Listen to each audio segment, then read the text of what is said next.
यह बात तो एकदम सत्य है कि जहां बुद्धि है वहीं पर बल है। इस उक्ति को इस कहानी के माध्यम से समझा जा सकता है। एक समय की बात है, एक जंगल में एक शेर रहता था। शेर बड़ा ही अत्याचारी था। वह जंगल के सभी जीवों की हत्या कर देता था। उसके आतंक से दुखी होकर जंगल के सभी पशुओं ने आपस में विचार किया कि जिस प्रकार से शेर हम सबको खा जा रहा है तो हम सभी की प्रजाति ही समाप्त हो जाएगी। इसलिए हम सभी को यह चाहिए कि हम लोग बारी बारी से एक एक लोग शेर के पास जाए और शेर की भूख भी मिट जाएगी और हम सभी के वंश भी आगे बढ़ते रहेंगे।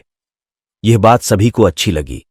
सभी पक्षियों ने यह बात शेर के सामने रखी और शेर भी मान गया। उसे तो बैठे बिठाए भोजन मिल रहा था। उसने सोचा ठीक ही है, अब बुढ़ापे में मेहनत भी नहीं करनी पड़ेगी। इस प्रकार हर घर से बारी बारी रोज एक प्राणी शेर के पास जाने लगे और शेर उनको खा जाता। एक दिन एक खरगोश की बारी आई। वह बड़ा ही चतुर था। पूरा दिन बीत गया। जब शाम हुई तब वह धीरे धीरे शेर के पास गया। इधर शेर भूख से व्याकुल था। एक छोटे से जीव को देखकर शेर को बड़ा क्रोध आया।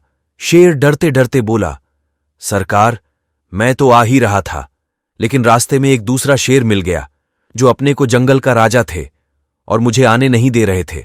किसी तरह मैं बचकर आप तक पहुंचा हूं। बता रहे भूख से व्याकुल शेर के समझ में कुछ नहीं आया और उसने कड़क कर खरगोश से पूछा, कहाँ है वह शेर? मुझे ले चलो उसके पास। उसकी हिम्मत कैसे हुई आई मेरे शिकार को रोकने की? आज मैं उसे बताऊंगा कि इस जंगल का राजा मैं हूं। आगे आगे खरगोश और उसके पीछे शेर दोनों चल दिए। खरगोश शेर को एक घने जंगल में एक कुएं के पास ले गया और कहा, सरकार, वह दूसरे शेर राजा इसी कुएं में रहते हैं।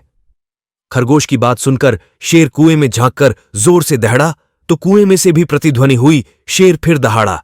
कुएं से फिर प्रतिध्वनि सुनाई दी। खरगोश ने कहा, महाराज, वह इसी में रहते हैं।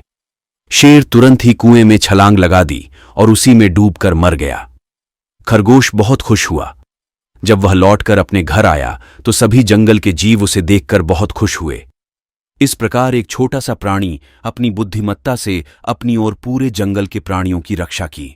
जिसके पास बुद्धि है वह हर संकट से उबर सकता है।